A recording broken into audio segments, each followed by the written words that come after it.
Big TV భక్తి సమాచారం WhatsApp ఛానల్లో జాయిన్ అవ్వండి. అన్ని విశేషాలు ఎప్పటికప్పుడు తెలుసుకోండి. మనం గోచారంలో ఒకసారి గమనిస్తే కూడా బుధాదిత్య యోగం కూడా ఏర్పడింది కదా గురుగారు.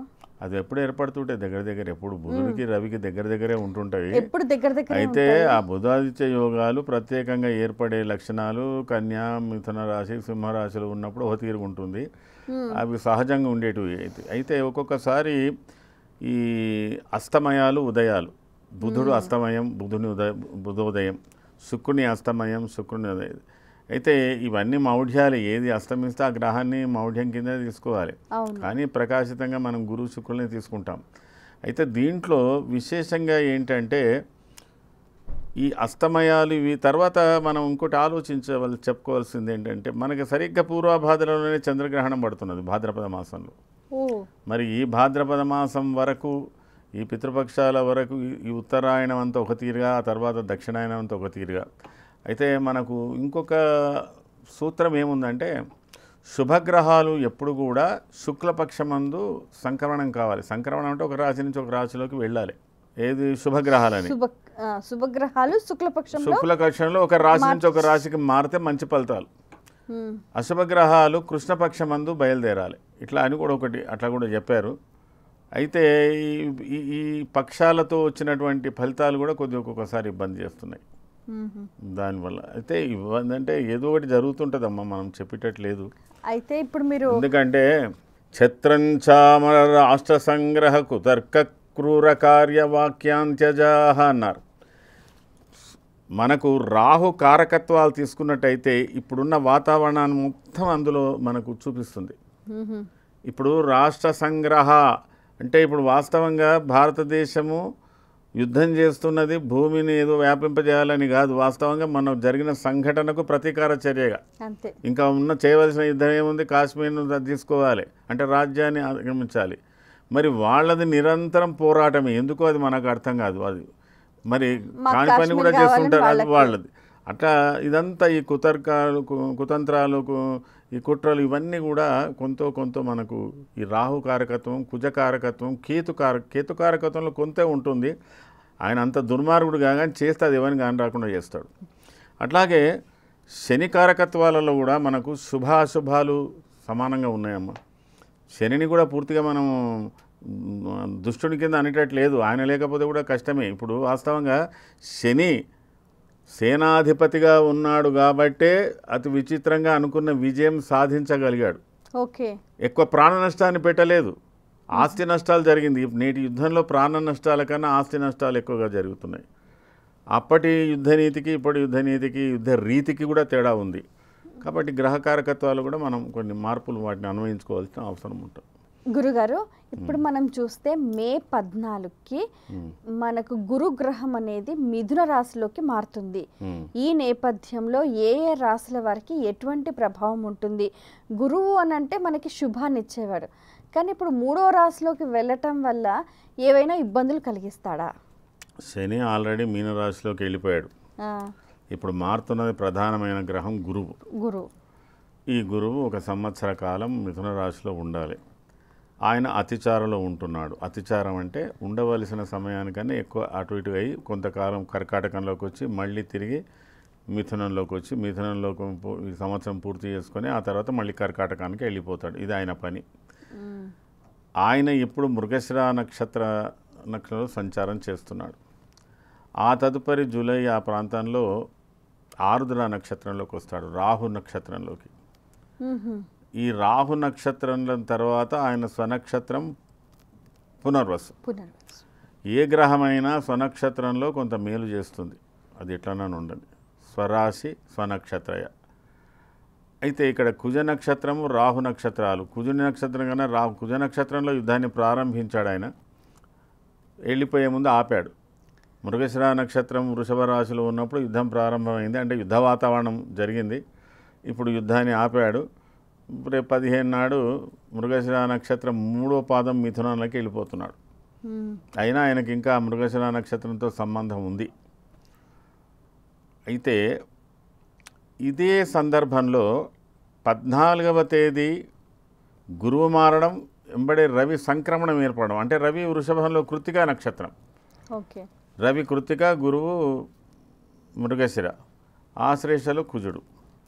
సరే, ఇప్పుడు మీరు అడిగిన ప్రశ్న ఏంటంటే ఈ మిథున రాశిలో గురు సంచారం వ్యక్తిగత జాతకాల మీద ఎలాంటి యుద్ధాలు జరగకుండా ఉంటుందా, ఎలా ఉంటుంది దానికనే దాని మీద మీరు ఒకటి అడిగారు. అంటే ఇప్పుడు ఎక్కడ మనం గెయిన్ అవుతాం, ఎక్కడ లాస్ అవుతాం ఈ మారటం వల్ల? ఇక్కడ సూక్ష్మంగా ఆలోచిస్తే ఇప్పుడు మృగశిర నక్షత్రంలో సంచారం జరుగుతున్నంతసేపు మృగశిర నక్షత్రము నైధనతారు ఎవరికి? ఉత్తరాభాద్ర, పుష్యమి, అనురాధ, ఇవి నైధనతారలు. ఆ మృగశిర నక్షత్రంలో సంచారం చేస్తున్నంతసేపు కొద్దిగా ఇబ్బందిగా ఉంటుంది ఈ నక్షత్రాలకు. అలాగే ఆరుద్రకు వచ్చే వరకు కొద్దిగా వీళ్ళకు కొంత రిలాక్స్ అవుతుంది, మిగతా నక్షత్రాలకు వాళ్ళ ప్రభావం చూపిస్తుంది. ఇప్పుడు ఆరుద్ర అనేది ఎవరికి వస్తుంది? రేవతి, ఆశ్లేష వాళ్ళకి ఇబ్బందికరంగా ఉంటుంది, జ్యేష్ఠ. ఆ తర్వాత పునర్వసు. పునర్వసు ఎవరికి ఇబ్బంది అవుతుంది? మూల, మఖ వీళ్ళకు.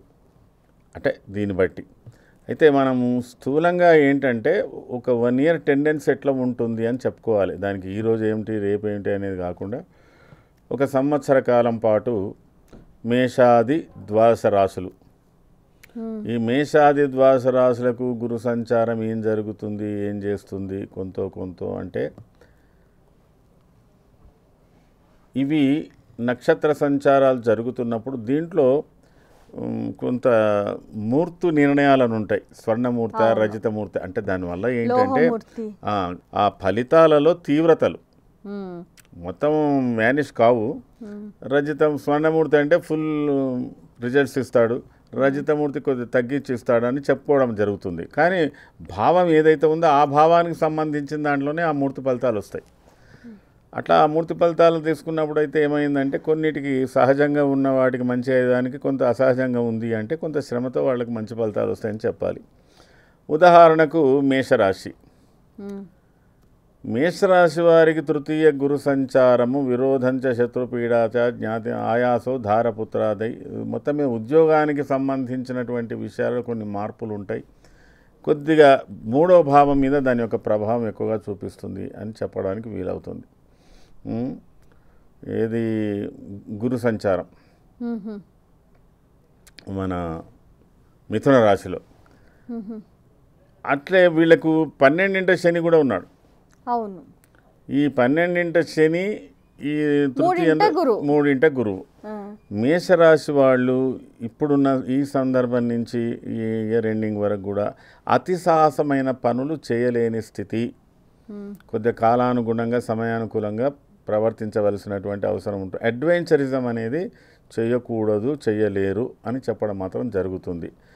ఎంత వేరే గ్రహాలు ఎంత అది ఉన్నా. అయితే ఒక్క విశేషం ఏమిటంటే ఈ సంవత్సరంలో పూర్తి చేయవలసిన పనుల కన్నా మరి ఇంకో సంవత్సరం ఆలస్యమైనా పర్వాలేదు అన్న పనులు మాత్రం పూర్తి చేయగలరు. ఎందుకంటే because of Rahu in 11th house.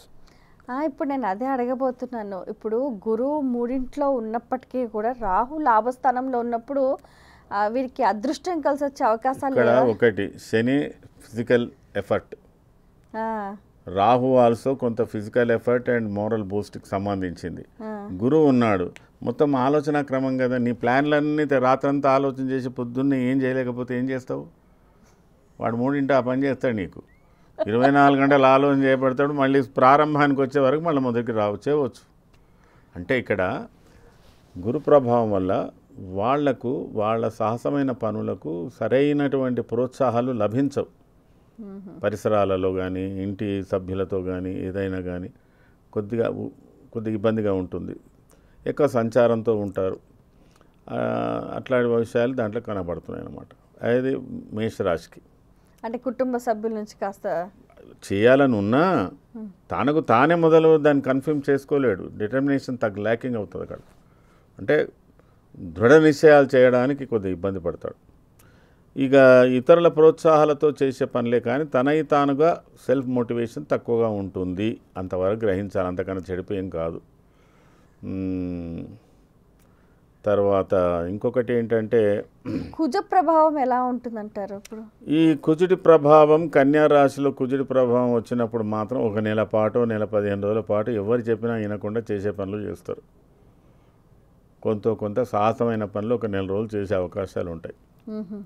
అది కుజుడి ప్రభావము ఒకవేళ ఆ దశలు నడుస్తున్నటువంటి వాళ్ళకి. ఏది ఇప్పుడు కుజ ప్రభావం మేషరాశి వాళ్ళకి ఎలా ఉంటుందంటారు? కుజుడి ప్రభావం మేషరాశి వారికి కన్యా సంచారం బాగానే ఉంటుంది ఒక నెల 15 రోజులు. తర్వాత మకర సంచారం బాగానే ఉంటుంది. మళ్ళీ కుంభ మీన రాశుల దగ్గర కొద్ది ఇబ్బందులు ఎదుర్కొంటారు. For more videos like this, subscribe Big TV channel.